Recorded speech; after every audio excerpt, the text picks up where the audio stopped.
Assalamualaikum warahmatullahi wabarakatuh.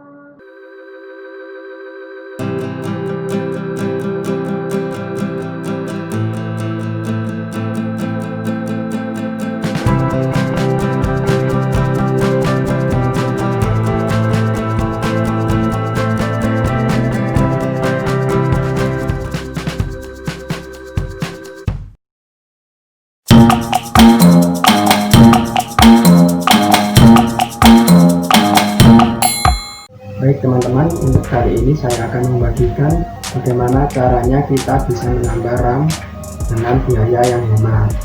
Nah, yang pertama jelas ya, kalian harus siapkan RAM-nya. Nah, untuk RAM sendiri itu banyak tipenya, tergantung dari laptop kalian masing-masing ya. Untuk pengecekan laptopnya, silakan buka aplikasi yang bernama CPU Z. Nah, ini sudah saya download ya sebelumnya. Ini sudah saya download, dan silakan kalian buka di bagian speed ya.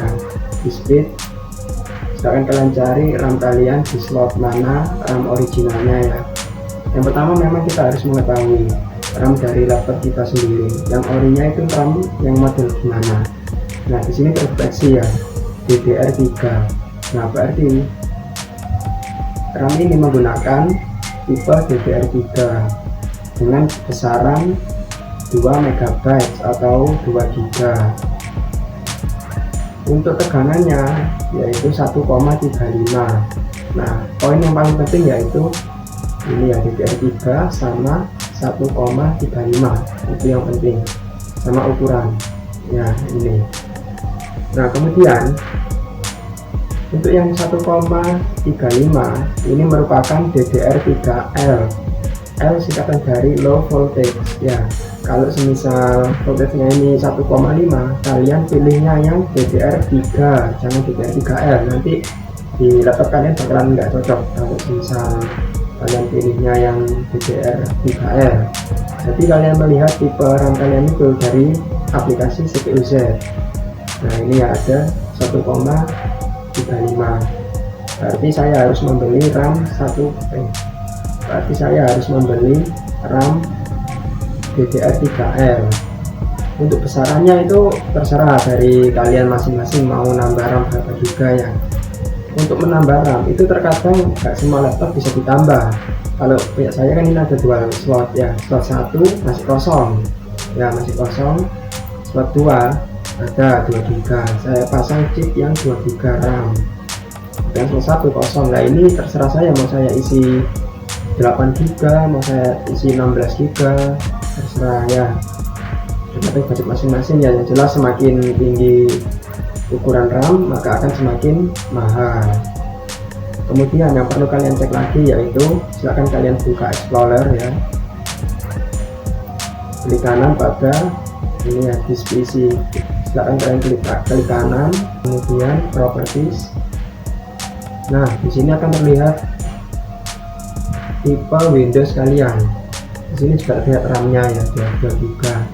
Cuma kalau di CPU Z itu bisa kelihatan tegangan. Jadi kita biar nggak salah ini, kalau di sini kan tegangannya nggak ada. Nah, di sini terlihat 64 byte. Ya, di sini 64 bit Windows 10. Nah, jika ini punya kalian 32 bit, diinstal 32 bit laptop kalian, maka RAM maksimal yang bisa kalian pasang yaitu sebesar 4 GB ya.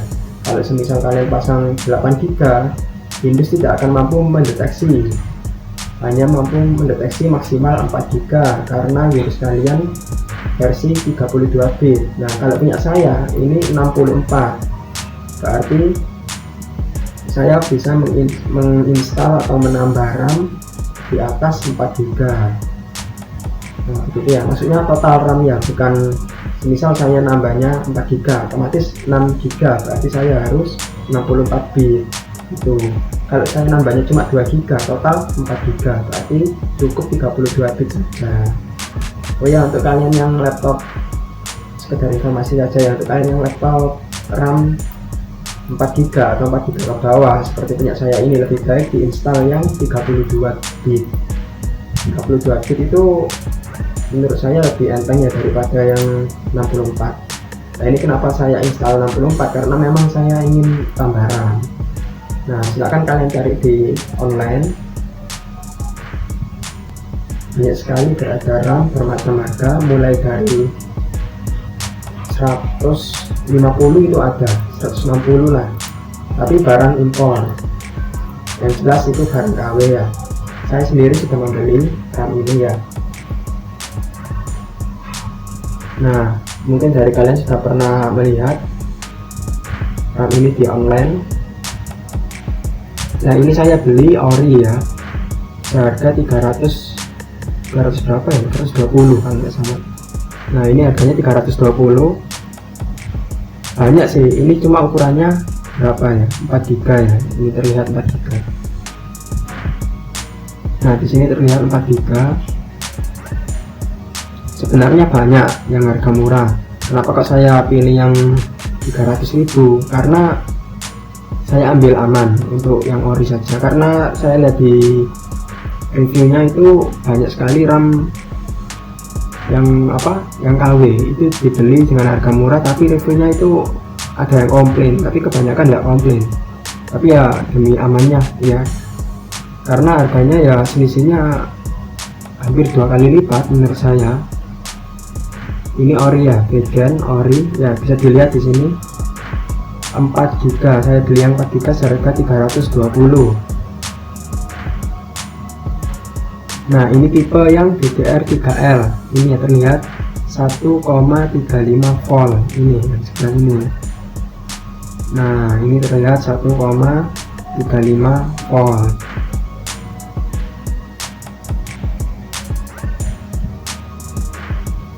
Nah benar ya, 1,35 volt. Kemudian yang di CPU Z ini,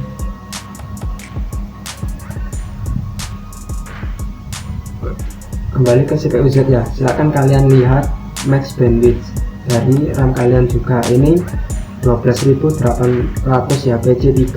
Nah di sini juga saya ingin yang sama agar bisa ditambah. Kemungkinan ya kalau semisal ini kalian nggak sama, ini semisal bukan 12.800, kemungkinan RAM nggak bakalan bisa ditambah, melainkan hanya diganti.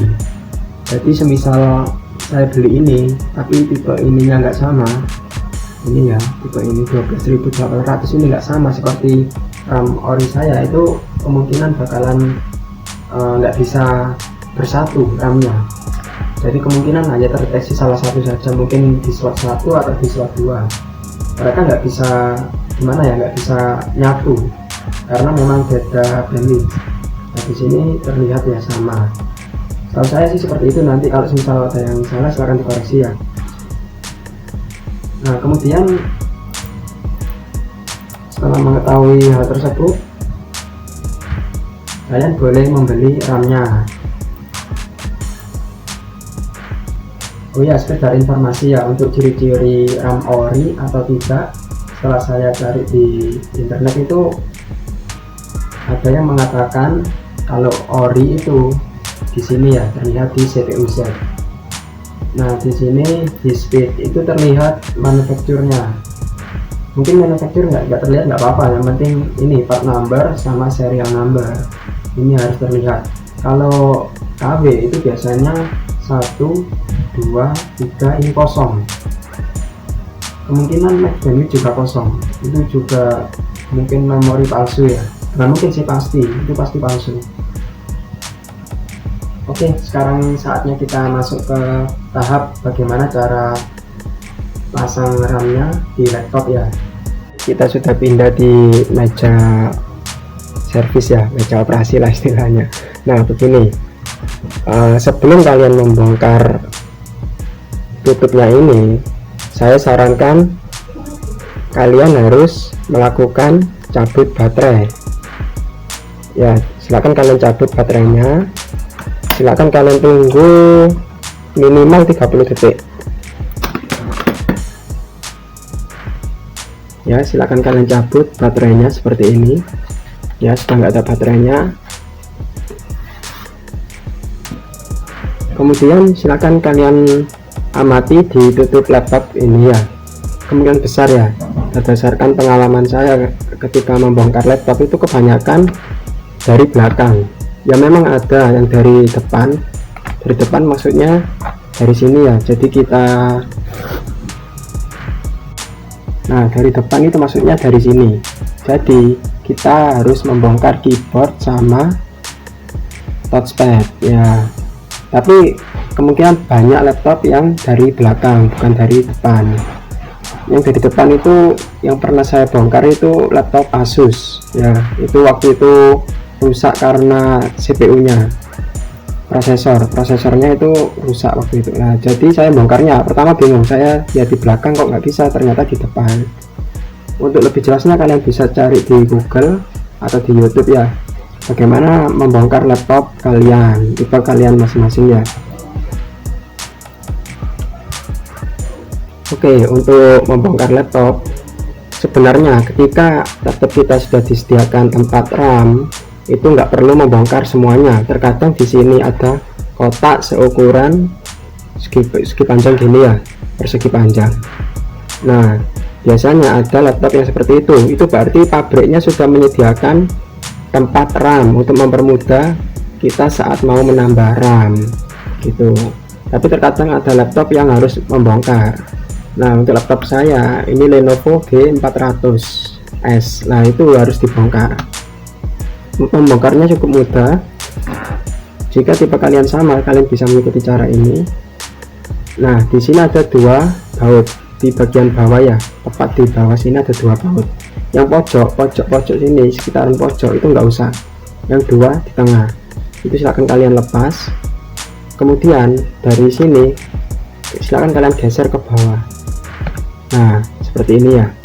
Setelah itu kalian bisa angkat. Nah, langsung terlihat. Nah, di sini silakan kalian amati. Di sini ada hard disk, prosesor, kemudian di sini RAM. Nah, di sini RAM. Kita lihat sekarang RAM bawaan.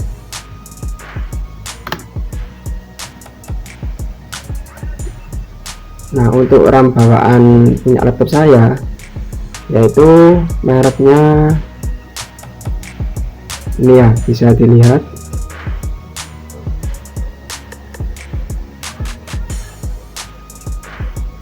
mereknya SK Hynix ya, mungkin kalian bisa melihatnya. Nah, ini terlihat SK Hynix 2GB DC3L. Nah, di sini sama ya, untuk frekuensinya 12.800. Nah, di sini ada RAM baru tadi. Ya, hampir sama ya.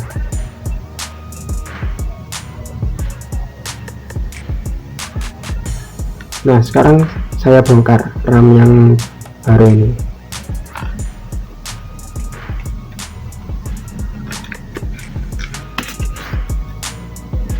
Oke, setelah saya buka,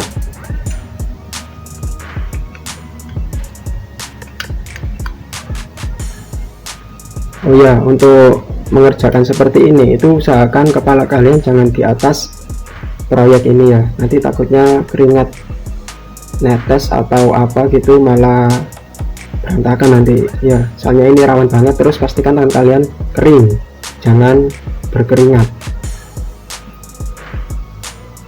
Nah, di sini perbedaannya terlihat ya. Ini 2GB RAM bawaan tadi yang terdeteksi di CPU Z. Yang ini 4GB yang akan saya pasang. Nah, di sini memang terlihat sangat berbeda RAM-nya, terutama dari chipnya, jumlah chip. Nah, di sini cuma ada 4 ya, yang 2GB ini cuma ada 4. Cuma ada 4 chip. Ya, dibaliknya kosong, dia nggak ada chip. Cuma 4 untuk yang 2GB. Sementara yang 4GB kapasitasnya 2 kali lipat, otomatis yang di belakangnya terisi 4 juga. Oh ya, tambahan informasi untuk yang RAM asli itu di sini terlihat. Nah, di sini ada tulisan biasanya tulisannya akan sama dengan bungkus RAM-nya. Nah, di sini tulisannya rescue. Saya baca di sini rescue, cuma di kamera nggak seberapa terlihat. Nah, sama, berarti dipastikan RAM ini adalah ori. Begitu. Itu cara membedakan RAM ori selain dari laptop ya. Dari sini juga terlihat kualitas PCB-nya nanti terasa kayak murahan gitu. Pokoknya bakalan terlihat. Silahkan kalian bedakan kualitas PCB yang ada di motherboard kalian sama PCB yang ada di RAM kalian beli. Nanti bakalan terlihat jelas. Untuk RAM tergantung ya, ada yang berwarna hijau PCB-nya, ada yang berwarna biru seperti motherboard laptop ini ya. Jadi nggak mesti yang hijau KW atau biru, enggak. Mungkin itu tipe motherboard. Jadi nggak terlihat seperti hijau KW atau yang biru ori, enggak ya, enggak seperti itu. Nah, silakan dipasang. Untuk yang RAM ori ini sebisanya kalian ingat tadi dipasang di slot mana, di slot 2 ya tadi ya, di CPU Z slot 2. Nah, slot 2 letaknya di bawah, berarti tadi kan RAM aslinya di bawah. Oh ya, ini jangan sampai terbalik ya, tadi saya terbalik. Nah, yang benar seperti ini ya, yang benar seperti ini. Silahkan kalian pasang. Ini harus sangat ekstra hati-hati kalian pasang. Kemudian, nah memang miring ya, memang miring, langsung kalian tekan pakai 2 jari. Nah, sampai keluar bunyi seperti itu. Oh ya, untuk melepas RAM-nya tadi tidak saya kasih tahu ya. Caranya yang ini ada klip ini ya, 1 sama 2 sama, dia ada 2 kanan kiri. Silakan kalian pegang keduanya, kemudian kalian tarik ke arah berlawanan seperti ini. Nah, RAM-nya akan otomatis terangkat. Nah, begitu ya. Nah, untuk yang RAM kedua, silakan kalian pasang di slot kedua. Nah, di sini bagian atas, atasnya RAM yang pertama. Sebenarnya ini yang atas slot 1 ya, yang di CPU Z. Tapi ya nggak apa-apa lah, anggap aja ini slot 2 karena memang untuk RAM yang kedua ya. Nah, silakan kalian sama caranya, kalian tekan seperti ini. Nah, sampai terkunci ya. Kalau sudah terkunci seperti ini, sudah aman. Nah, setelah itu silakan kalian tutup kembali. Oh ya, untuk bongkar RAM seperti ini, kalian kan sudah terlanjur membuka ya, membuka covernya ya, sekalian kalian bersihkan lah, mungkin ada debu atau apa, pakai tisu atau alat cleanernya yang kayak kuas itu ya. Nah, berhubung laptop saya ini rutin saya bersihkan, jadi ya untuk di video ini nggak perlu saya bersihkan ya, memang sangat bersih sudah. Nah, silakan kalian pasang baterainya ya, baterai saya pasang.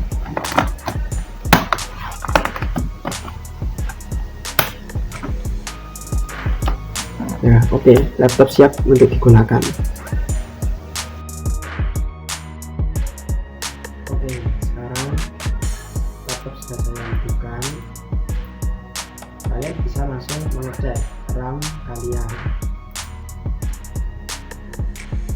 Tadi saya pasangi RAM 4 GB ya, jadi total seharusnya harus 6 GB.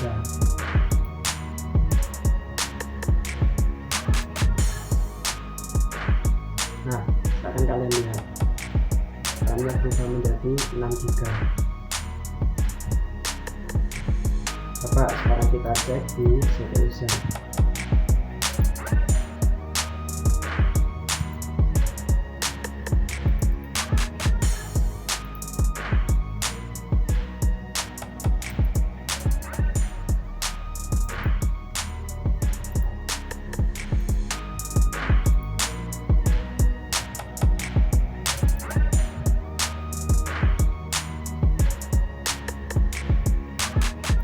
Nah, silakan kalian lihat CPU Z di bagian speed. Nah, untuk slot 1 terpasang ya, 4 GB, ini terlihat 4096 MB. Nah, lihat kan RAM-nya. Nah, di sini akan terisi part number karena di sini saya membeli RAM yang original bukan yang KW. Ya mungkin harganya meskipun hampir 2 kali lipat harganya. Mungkin kalau ini ya untuk yang RAM KW saya bisa dapat yang 8 GB kan ya. 8 GB di KW. Ya sudah lah, yang penting ambil amannya saja. Nah, di sini 1,35. Berarti DDR 3L sama seperti yang slot 2 2 ya DDR 3L. Cuma yang ini manufakturnya terlihat ya Hyundai Electronic, sementara yang ini salah satu terlihat seharusnya bikin terlihat beda ya, tapi entahlah di sini kok nggak tercantum ya. Mungkin CPE ya, mungkin CPE-nya ya mungkin yang tidak bisa mendeteksi manufaktur. Ya untuk bandwidthnya sama 12.800 PC3,